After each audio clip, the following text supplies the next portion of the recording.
Hello guys, ఇప్పటివరకు మీరు నా ఛానల్ని సబ్స్క్రైబ్ చేసుకోకపోయినట్టయితే ఇప్పుడే సబ్స్క్రైబ్ చేసుకోండి. అలాగే పక్కనే ఉన్న బెల్ ఐకాన్ క్లిక్ చేయండి. అంతేకాకుండా ఈ వీడియోను కూడా మీరు లైక్ చేయకుండా చూసినట్టయితే ఈ వీడియోని లైక్ చేసి ఆ తర్వాత చూడండి. ఇలాంటి మరిన్ని వీడియోస్ చేయడానికి నాకు ఒక బూస్టప్లా ఉంటుంది. Number 1, phenomenal Ferro Carril Central Andino. ఈ రైల్వే లైన్ పెరూలో ఉంటుంది. సముద్ర మట్టం నుంచి సుమారుగా 15,700 అడుగుల ఎత్తులో ఇది ప్రయాణిస్తూ ఉంటుంది. ఈ అద్భుతమైన రైల్వే లైన్ అనేది ఎన్నో పెద్ద పెద్ద కొండల మధ్యలోంచి అండ్ అంతేకాకుండా గార్జెస్ మధ్యలోంచి ఆండస్ మౌంటైన్స్ యొక్క మధ్య భాగం నుంచి వెళుతూ ఉంటుంది. ఇది ఈ భూమి మీద ఉన్న 2వ అత్యంత ఎత్తైన రైల్వే. దానికి కారణం ఏంటంటే ఇది 15,700 అడుగుల ఎత్తులో ప్రయాణిస్తూ ఉంటుంది కాబట్టి. ఆ ఇంజనీరింగ్ వర్క్స్ని కనుక మీరు చూసినట్టయితే నిజంగా ఊపిరి కూడా ఆడదు మీకు. అంతటి కఠినమైన పరిస్థితుల్లో కూడా చాలా అద్భుతంగా నిర్మించారు ఈ రైల్వే లైన్ని. ఈ రైల్వే లైన్ మొత్తం కలిపి 58 బ్రిడ్జెస్ ఉంటాయి, 69 టన్నల్స్ ఉంటాయి. ఈ రైల్వే లైన్ ఎన్నో క్యానియన్స్ మధ్యలోంచి కూడా వెళుతూ ఉంటుంది అండ్ అంతేకాకుండా ఎన్నో వెర్టికల్ క్లిఫ్స్తో ఇది డైరెక్ట్గా కనెక్ట్ అయి ఉంటుంది. ఈ ట్రైన్ అనేది ఎక్కడో పెరూలో అత్యంత తక్కువ ఎత్తులో ఉన్న లీమా నగరం నుంచి చాలా ఎత్తులో ఉన్న సెర్రో డి పాస్కో అనే ఒక ప్రాంతానికి చేరుకుంటుంది. దాంట్లో భాగంగా ఇది 2.5 మిలియన్ల ఎత్తుగా అయితే చేరుకుంటుందన్నమాట స్టార్టింగ్ పాయింట్తో కంపేర్ చేసినట్టయితే. అండ్ ఈ మొత్తం జర్నీలో అత్యంత హైలైట్ పార్ట్ ఏంటంటే మధ్యలో ఒక బ్రిడ్జ్ ఉంటుంది. ఆ బ్రిడ్జ్ 253 అడుగుల ఎత్తులో ఉంటుంది. అదే అన్నిటికంటే అత్యంత ప్రమాదకరమైన ప్రాంతం అని చెప్పుకోవాలి. ఆ టైంలో చాలామంది యొక్క గుండె వేగంగా కొట్టుకుంటూ ఉంటుంది. అండ్ ఇన్ఫ్యాక్ట్ ఈ బ్రిడ్జ్ కూడా చిన్నదేమీ కాదు, 600 అడుగుల పొడవున్న బ్రిడ్జ్ ఇది. చరిత్ర ప్రకారంగా చూసుకున్నట్టయితే ఈ బ్రిడ్జ్ ఒకసారి కూడా కాదు 2 సార్లు కూలిపోయింది.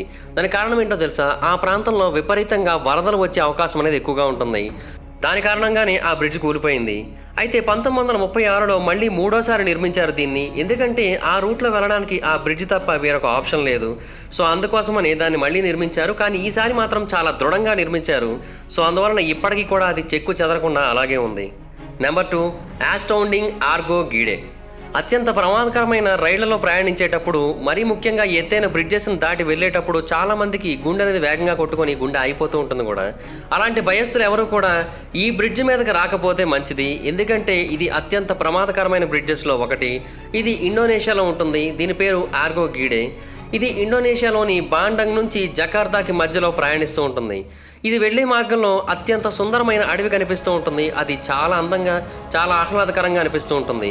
కానీ మధ్యలో ఒక పెద్ద బ్రిడ్జ్ ఉంటుంది. ఆ బ్రిడ్జే చాలా భయాన్ని కలిగిస్తుంది. ఆ బ్రిడ్జ్ పేరు సికుబాంగ్ బ్రిడ్జ్. ఈ సికుబాంగ్ బ్రిడ్జ్ అనేది చాలా సన్నగా ఉంటుంది అండ్ అంతేకాకుండా ట్రైన్ల యొక్క వెయిట్ని కాయలేదేమో అని అనుకోవడం అనిపిస్తూ ఉంటుంది. దానికి ఎటువంటి గార్డ్ రైల్స్ కూడా ఉండవు. కానీ అది 260 అడుగుల ఎత్తులో ఉంటుంది. సికుబాంగ్ నది మీద ప్రవహిస్తూ ఉంటుంది. అందుకనే దీనికి ఆ పేరైతే పెట్టారు. ఇది కేవలం స్టీల్ పిల్లర్స్ మీద ఆధారపడి ఉంటుంది. మధ్యలో ఒక 4 మెయిన్ పిల్లర్స్ ఉంటాయి. ఆ 4 ఎక్కువ వెయిట్ని క్యారీ చేస్తూ ఉంటాయి. అందుకని ఆ పిల్లర్స్ ఒక్కొక్కటి కూడా 110 టన్నుల బరువు ఉంటాయి. కోర్స్ అవంత బరువుగా కనుక లేకపోయినట్టయితే ఆ బ్రిడ్జ్ని కాయలేవు కూడా. అయితే ఈ బ్రిడ్జ్ యొక్క టోటల్ లెంత్ ఎంతో తెలుసా? 1000 అడుగులు, అంటే 305 మీటర్ల వరకు ఉంటుంది ఈ బ్రిడ్జ్ అనేది. సో దాని కారణంగానే ఈ బ్రిడ్జ్ మీద ఈ ట్రైన్ స్లోగా వెళ్తున్న టైంలో చాలామంది భయానికి గురవుతూ ఉంటారు. అండ్ ఇన్ఫ్యాక్ట్ 2002లో ఒక రూమర్ కూడా వినిపించింది. అదేంటంటే దీని మీద వెళ్తున్నప్పుడు ఒక ట్రైన్ పట్టాలు తప్పిందని, కాకపోతే అలాగే ఆ బ్రిడ్జ్ని దాటుకుంటూ వెళ్ళిపోయిందని, ఆ యాక్సిడెంట్ కారణంగా ఎవరికి ఏమీ కాలేదని అయితే చెప్పారు. కానీ అఫీషియల్గా అయితే మాత్రం ఎక్కడా కూడా దీనికి సంబంధించిన డాక్యుమెంట్స్ అయితే లేవు. బట్ కోర్స్ నిజంగానే ఆ బ్రిడ్జ్ మీద ప్రయాణం అంటే మాత్రం చాలా భయంకరమైన ఎక్స్పీరియన్స్ అనే చెప్పుకోవాలి. ముఖ్యంగా హైట్స్ అంటే భయం ఉన్న వాళ్ళకి. ఒక బోనస్ ఫ్యాక్ట్ అదేంటంటే హైట్స్ అంటే బాగా భయం ఉన్న వాళ్ళకి యాక్రోఫోబియా ఉన్నట్టు. అంటే హైట్స్ అంటే భయం ఉండడాన్ని యాక్రోఫోబియా అంటారు. మరిన్ని ప్రమాదకరమైన రూట్స్ గురించి తెలుసుకునే ముందు ఒక చిన్న అప్డేట్ ఫ్రెండ్స్. ఇప్పుడు స్టాక్ మార్కెట్స్ అనేవి మంచి ఫామ్లో ఉన్నాయి. సో ఈ టైంలో మీరు కనుక స్టాక్ మార్కెట్లో ఇన్వెస్ట్ చేసినట్టయితే మీకు మంచి లాభాలు వచ్చే అవకాశం ఉంటుంది. స్టాక్ మార్కెట్లో ఇన్వెస్ట్ చేయాలంటే ఖచ్చితంగా మీకు ఒక డీమాట్ అకౌంట్ కావాలి. అయితే ఆ డీమాట్ అకౌంట్ని మనకు ఫ్రీగా ఇవ్వడానికి 2 కంపెనీస్ ఉన్నాయి. ఒకటి ఏంజల్ బ్రోకింగ్, రెండోది అప్స్టాక్స్. ఏంజల్ బ్రోకింగ్ అయితే కంప్లీట్గా ఫ్రీ. అప్స్టాక్స్ అయితే కేవలం 99 రూపాయలు పే చేస్తే సరిపోతుంది అకౌంట్ ఓపెన్ చేయడానికి. అయితే ఈ మధ్య మనం చూస్తున్నాం చాలా కంపెనీలు అకౌంట్ ఓపెన్ చేసుకోవడానికి 300 రూపాయలు, 500 రూపాయలు పెడుతూ ఉన్నాయి. కానీ ఏంజల్ బ్రోకింగ్ అయితే కంప్లీట్గా ఫ్రీగా ఓపెన్ చేసుకోవచ్చు. అప్స్టాక్స్ అయితే 99 రూపీస్కి అకౌంట్ ఓపెన్ చేసుకోవచ్చు. అండ్ ఈ ఆఫర్ కేవలం ఈ నెల చివరి వరకు. ఆ తర్వాత మళ్ళీ అమౌంట్ పెంచేయచ్చు కూడా. సో ఎవరైతే డీమాట్ అకౌంట్స్ తీసుకోవాలనుకుంటున్నారో వాళ్ళు ఇమీడియట్గా నేను డిస్క్రిప్షన్లో ఇచ్చిన లింక్స్ మీద క్లిక్ చేసి ఈ నెల చివరిలోపే అకౌంట్స్ని తీసేసుకోవడానికి ట్రై చేయండి. అప్పుడు మీకు చాలా అమౌంట్ అనేది సేవ్ అవుతుంది. సో హరియప్ గైస్, డిస్క్రిప్షన్లో లింక్స్ ఉన్నాయి, క్లిక్ చేసి అకౌంట్స్ ఓపెన్ చేసుకోండి. Number 3, White Knuckle, White Pass and Yukon Route. 1890లలో క్లోండికే గోల్డ్ రష్ అనేది బాగా పాపులర్ అయింది. చాలామంది బంగారాన్ని తెచ్చుకోవడం కోసమని ఆ ప్రాంతానికి వెళ్ళడం మొదలుపెట్టారు. కాకపోతే ఆ ప్రాంతానికి నేరుగా చేరుకోవడానికి ఎక్కడా ఎటువంటి ట్రాన్స్పోర్టేషన్ ఫెసిలిటీ అనేది లేదు. సో అందుకని అక్కడి వాళ్ళు ఏమని నిర్ణయించుకున్నారంటే మౌంటైన్స్ ఆఫ్ అలాస్కా అలాగే యూకాన్ ఈ రెండు ప్రాంతాలకి మధ్యలో ఒక రైల్వే ట్రాక్ నిర్మించాలని నిర్ణయించుకున్నారు. ఈ మౌంటైన్ రైల్ రోడ్ అనేది అలాస్కాలోని స్కాగ్వే అనే ఒక ప్రాంతం నుంచి యుకాన్ వరకు ఉంటుంది. యుకాన్లోని వైట్ హౌస్ వరకు ఇది కనెక్ట్ అయి ఉంటుంది. కానీ మధ్యలో ట్రైన్ కొన్ని లోయల పక్క నుంచి వెళుతూ ఉంటుంది. అప్పుడు మన పరిస్థితి ఉంటుంది, పెద్దవాళ్ళు కూడా డైపర్లు వేసుకోలేమో అని అనిపిస్తూ ఉంటుంది, బయట వాళ్ళకి ఎవరికి ఏమీ తెలియకూడదంటే. అర్థమైంది కదా నేనేం చెప్పాను? అది మిగతా రైల్వే ట్రాక్స్ అన్నీ కూడా 4.8 ఫీట్ వెడల్పు ఉంటాయి, కానీ ఇక్కడ మాత్రం కేవలం 3 ఫీట్ వెడల్పు మాత్రమే ఉంటాయి. అంతటి నేరో గేజ్ని ఇన్స్టాల్ చేస్తే తప్పిస్తే ఆ ప్రాంతంలో ట్రైన్స్ అనేవి కొంచెం ఫాస్ట్గా మూవ్ అవ్వడానికి లేకుండా ఉంది. అండ్ ఇంకొకటి ఏంటంటే ఆ ప్రాంతంలో కొన్ని భయంకరమైన టర్న్స్ ఉంటాయి. ఆ టర్న్స్ని తీసుకోవాలనుకున్నా కూడా ఆ నేరో గేజ్ అనేది చాలా బాగా ఉపయోగపడుతుంది. ఇది కేవలం 20 మైళ్ళ దూరం ప్రయాణిస్తుంది, కానీ ఆ గ్యాప్లో 3000 అడుగుల ఎత్తుకు చేరుకుంటుంది. ఈ ప్రపంచంలోకెల్లా అత్యంత ఎత్తైన బిల్డింగ్ అయిన బుర్జ్ ఖలీఫా కూడా 2722 అడుగులు ఎత్తే. సో దానికంటే ఎక్కువ ఎత్తుగా అయితే చేరుకుంటుంది, అది కూడా కేవలం 20 మైళ్ళ ప్రయాణంలో. ఈ మధ్య గ్యాప్లో ఎన్నో చిన్న చిన్న టన్నల్స్ వస్తూ ఉంటాయి. అండ్ అంతేకాకుండా వుడెన్ ట్రెస్టెడ్ బ్రిడ్జెస్ కూడా వస్తూ ఉంటాయి. ఒకప్పుడు ఇంకో బ్రిడ్జ్ ఉండేది, కానీ ఆ బ్రిడ్జ్ అనేది మరీ దారుణమైన పరిస్థితిలో ఉందని చెప్పి దాని మీద నుంచి అలో చేయడం ఆపేశారు. సో ఇప్పుడు వేరే బ్రిడ్జ్ మ్యాన్స్ వెళ్తున్నారు. యాక్చువల్గా ఆ బ్రిడ్జ్ పేరు క్యాంటిలీవర్ బ్రిడ్జ్. ఇది 215 అడుగుల ఎత్తులో ఉంటుంది. అదేమో చెక్కతో చేయబడి ఉంటుంది. ఇంకా అది మరి ప్రమాదకరమైన బ్రిడ్జ్ కాక ఇంకేంటి చెప్పండి. కాకపోతే ఒకప్పటి కాలంలో అది తప్ప వేరే ఆప్షన్ లేక దాన్ని ఉపయోగించేవారు. కానీ ఇప్పుడు మాత్రం ఇంకా దాన్ని అసలు ఏమాత్రం ముట్టుకోవట్లేదు. కంప్లీట్గా దూరంగా తీసుకొని వెళ్ళిపోయారు ఆ ట్రాక్తో. బట్ అలాగని చెప్పి ఈ ట్రాక్ ఏమీ అంత స్మూత్గా అంత సజావుగా వెళ్ళిపోయేది ఏమీ కాదు. ఇది కూడా చాలా భయంకరమైన ట్రాక్ ఇది. నెంబర్ 4 మోల్టెన్ మినామి యాసో. యాక్చువల్గా ఇప్పటివరకు మీకు చెప్పిన ట్రైన్స్ అన్నీ కూడా కొండల పక్క నుంచి వెళ్తూ ఉంటాయి, లేదంటే లోయల పక్క నుంచి వెళ్తూ ఉంటాయి. కానీ ఇప్పుడు నేను చెప్తున్న ఈ ట్రైన్ రూట్ మాత్రం ఏకంగా ఒక యాక్టివ్ వాల్కనో సైట్ మధ్యలోంచి వెళుతూ ఉంటుంది. ఈ లైన్ జపాన్లోని టటానో అనే ఒక ప్రాంతాన్ని అలాగే టకమోరి అనే ప్రాంతాన్ని కూడా కలుపుతూ ఉంటుంది. ఈ టకమోరి అనేది కుమమోటో అనే ఒక ప్రాంతంలో ఉంటుంది. అయితే ఈ ట్రాక్ నుంచి ట్రైన్ బయలుదేరిన కొద్దిసేపటికే జపాన్లోకెల్లా అత్యంత భారీ యాక్టివ్ వాల్కనో అయిన మౌంట్ యాసో యొక్క పక్క భాగం నుంచి వెళ్తుంది. అండ్ ఇన్ఫ్యాక్ట్ అదొక్కటే కాదు, ఇది వెళ్తున్న గ్యాప్లో కొన్ని బ్రిడ్జ్లు కూడా వస్తాయి. ఆ బ్రిడ్జ్లు 200 అడుగుల ఎత్తులో ఉంటాయి అండ్ చాలా ఫ్రాజిల్గా కూడా ఉంటాయి ఆ బ్రిడ్జెస్ అన్నీ కూడా. అందులో ఒకదాని పేరు దయేచి షిరకావా. ఈ బ్రిడ్జ్ అయితే చాలా ప్రమాదకరంగా అనిపిస్తూ ఉంటుంది, బట్ దాని మీద నుంచే ప్రయాణాన్ని అయితే కొనసాగించాల్సి ఉంటుంది. ఈ బ్రిడ్జ్ని మొట్టమొదటిసారిగా 1928లో నిర్మించారు. ఆ తర్వాత నుంచి కూడా ఇది ఏమాత్రం ప్రాబ్లం లేకుండా పనిచేస్తూనే ఉంది. కానీ ఎప్పుడు కూలిపోతుందో తెలియని పరిస్థితి. ఎందుకో చెప్పనా, జపాన్లో ఉన్న అన్ప్రెడిక్టబుల్ టెక్టానిక్ యాక్టివిటీ. జపాన్లో ఉన్న ఈ అన్ప్రెడిక్టబుల్ టెక్టానిక్ యాక్టివిటీ కారణంగానే భూకంపాలు ఎక్కువగా వస్తూ ఉంటాయి. సో అలాగే వచ్చినప్పుడు ఎనీ టైం ఇది కూలిపోవచ్చు. ఎప్పటిదాకా ఎందుకు 2016లో కూడా ఈ ప్రాంతంలో భూకంపం వచ్చింది. దాని కారణంగా ఆ ప్రాంతంలో చాలా పెద్ద ఎత్తున ల్యాండ్ స్లైడ్స్ అనేవి జరిగాయి. సో ఆ టైంలో ఈ లైన్ చాలా బాగా డ్యామేజ్ అయింది అండ్ అంతేకాకుండా చుట్టుపక్కల ప్రాంతాలు కూడా దారుణంగా దెబ్బతిన్నాయి. ఆ టైంలో ఎన్నో రోజుల పాటు ఈ రైల్వే ట్రాక్ని అయితే కంప్లీట్గా ఆపేయడం జరిగింది. కానీ 2020లో మళ్ళీ ఆ ట్రైన్ ట్రాక్ని అయితే రీస్టోర్ చేయడం జరిగింది.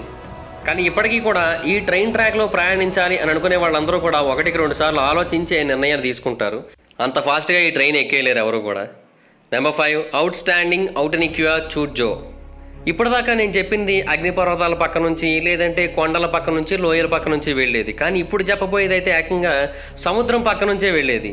నిజం, యాక్చువల్గా సముద్రం పక్కన ఎవరు కూడా ట్రైన్ ట్రాక్స్ని ఏర్పాటు చేయరు. ఎందుకంటే సముద్రపు గాలుల కారణంగా ఆ ట్రైన్లు పట్టాలు తప్పచ్చు. కొన్నిసార్లు తుఫాను గాలులకైతే ట్రైన్లు పక్కకు పడిపోవచ్చు కూడా. అంతటి ప్రమాదాలు ఉంటాయి కాబట్టి సముద్రాల పక్కన ఏర్పాటు చేయరు. కానీ ఈ ట్రైన్ ట్రాక్ మాత్రం అలా కాదు, సముద్రం పక్క నుంచే వెళుతూ ఉంటుంది. అండ్ కొన్నిసార్లు దీన్ని ఫాస్ట్గా తీసుకొని వెళ్తారు సముద్రం పక్క నుంచి వెళ్తున్నప్పటికీ కూడా.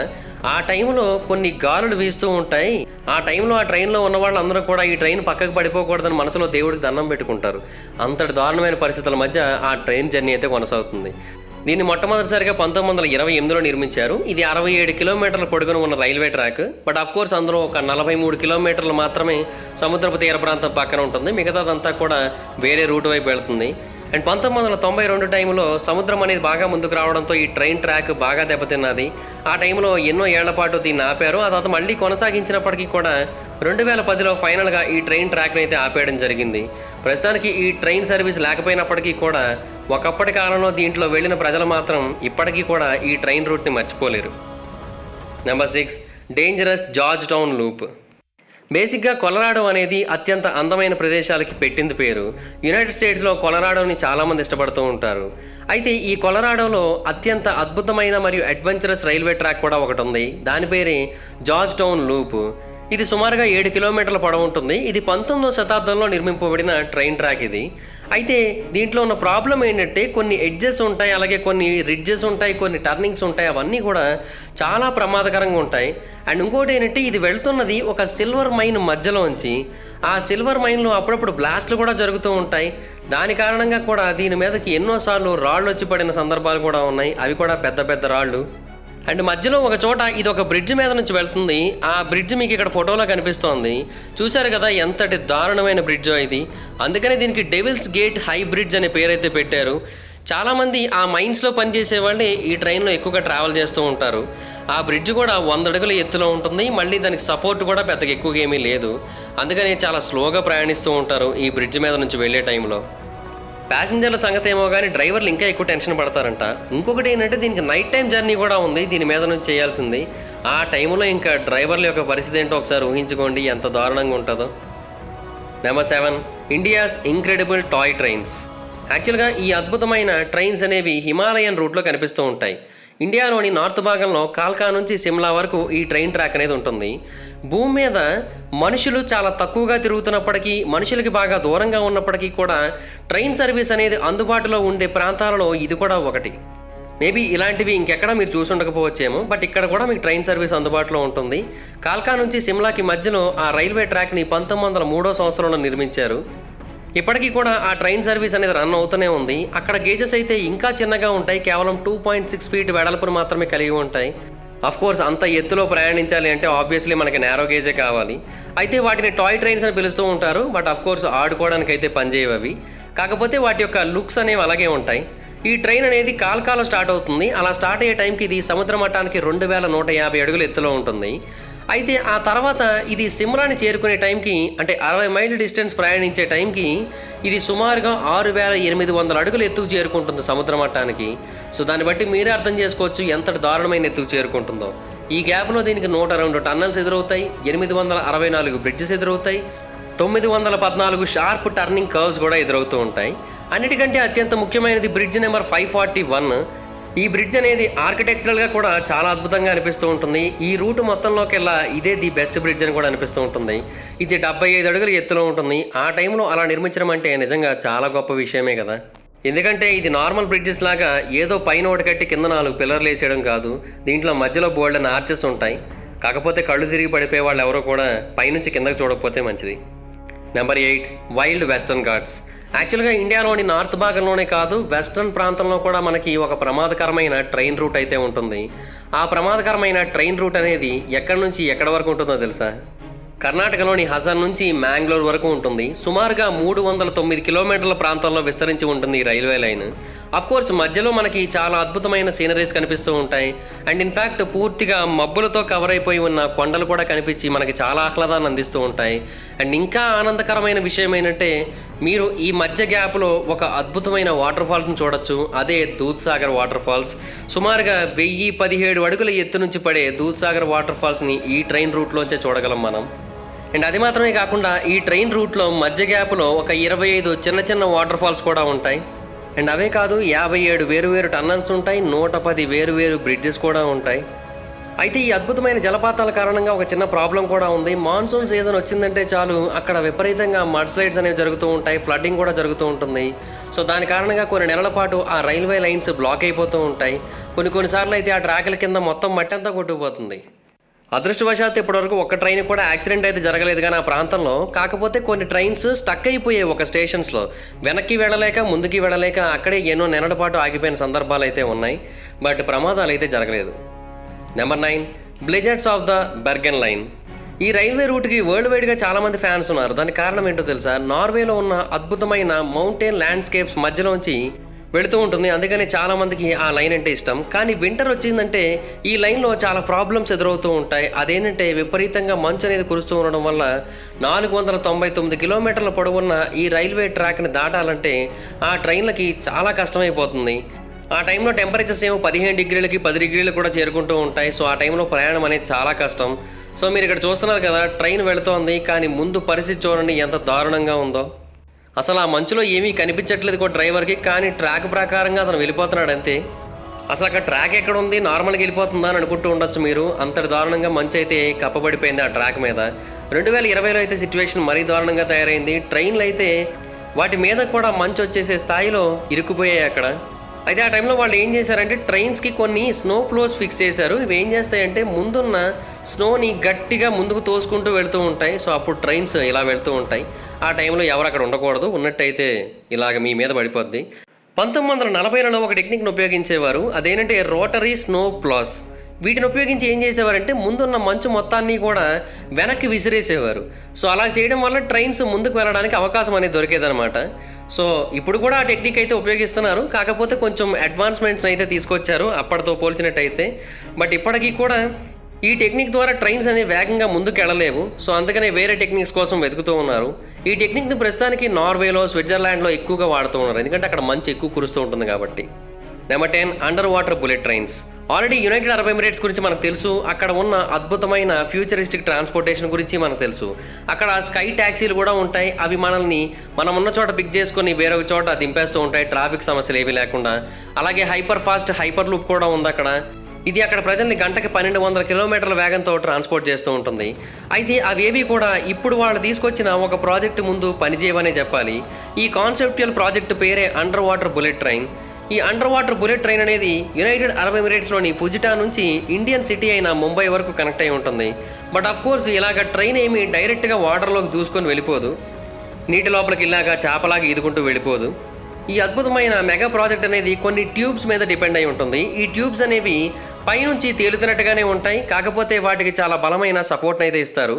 సో ఇవి అరేబియన్ సీ నుంచి మొదలయ్యి ఆ తర్వాత యునైటెడ్ అరబ్ ఎమిరేట్స్ దగ్గర ఉన్న సముద్రం వరకు వెళతాయి. ఈ మధ్య గ్యాప్లో మీకు ట్రైన్ ట్రాక్స్ అయితే ఉంటాయి ఆ పైపుల లోపల. అండ్ ఇంకోటి ఏంటంటే బయట నుంచి ఎయిర్ ప్రెషర్ అనేది రాకుండా ఉండడం కోసం ఆ పైప్స్ లోపల వ్యాక్యూమ్ని క్రియేట్ చేస్తారు. ఆ వ్యాక్యూమ్ లోపల ఆ ట్రైన్స్ అయితే ట్రావెల్ చేస్తూ ఉంటాయి. ఇవి చాలా వేగంగా ట్రావెల్ అవుతూ ఉంటాయి. మధ్యలో ఎటువంటి స్టాపులు ఉండవు, ఎందుకంటే దిగడానికి ఏముంటుంది అక్కడ వాటర్ తప్పించి. అయితే ఇవి గంటకి సుమారుగా 1000 కిలోమీటర్ల వేగంతో ప్రయాణిస్తూ ఉంటాయి. అఫ్కోర్స్ హైపర్ లూప్ కంటే తక్కువే, కానీ హైపర్ లూప్ అనేది నార్మల్ ట్రాన్స్పోర్టేషన్, కానీ ఇది అండర్ వాటర్ ట్రాన్స్పోర్టేషన్. ఇండియా నుంచి యునైటెడ్ అరబ్ ఎమిరేట్స్కి మధ్య డిస్టెన్స్ 1828 కిలోమీటర్లు. సో ఇప్పుడు ఆ డిస్టెన్స్ని కేవలం 2 గంటల్లో కవర్ చేసేయచ్చు మనం. అండ్ ఇంకోటి ఏంటంటే ఈ కాన్సెప్ట్లో మరొక కొన్ని కాన్సెప్ట్స్ కూడా ఉన్నాయి. అవేంటంటే పైన ప్రాంతంలోనేమో ట్రైన్స్ ట్రావెల్ అవుతూ ఉంటాయి, కింద ప్రాంతంలో ఉన్న ట్యూబ్స్లోనేమో ఆయిల్, గ్యాస్, వాటర్ ఇవన్నీ కూడా ట్రాన్స్పోర్ట్ అవుతూ ఉంటాయి 2 దేశాలకి మధ్య. అండ్ వాటిలో కూడా మొత్తం వ్యాక్యూమే ఉంటుంది, ఎటువంటి ప్రాబ్లము లేకుండా. ప్రస్తుతానికి ఇది ఇంకా కాన్సెప్ట్ దశలోనే ఉంది. 2018లో దీన్ని ప్రతిపాదించినప్పటికీ కూడా ఇంకా పూర్తి స్థాయిలో దీనికి సంబంధించి ఎటువంటి డెవలప్మెంట్స్ కూడా చేయలేదు. సో ఈ ప్రాజెక్ట్ అనేది 2030 నాటికి అందుబాటులోకి రావచ్చు అనేది ఒక అంచనా.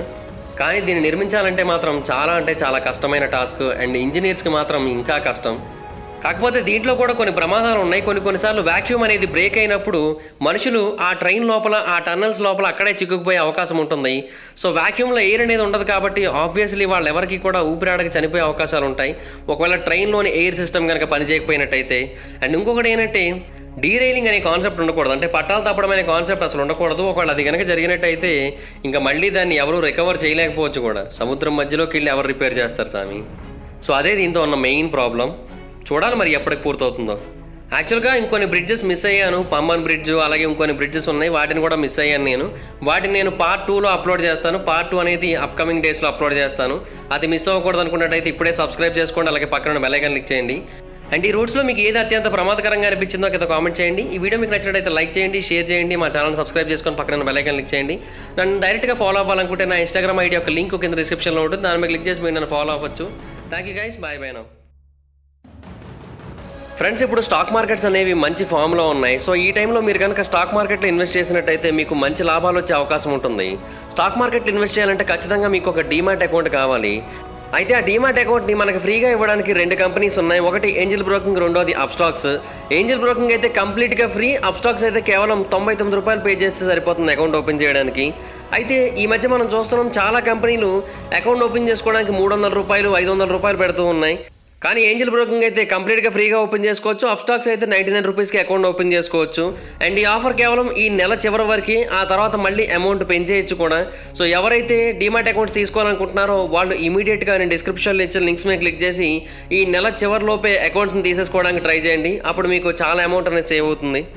సో హరి అప్ గైస్, డిస్క్రిప్షన్లో లింక్స్ ఉన్నాయి, క్లిక్ చేసి అకౌంట్స్ ఓపెన్ చేసుకోండి.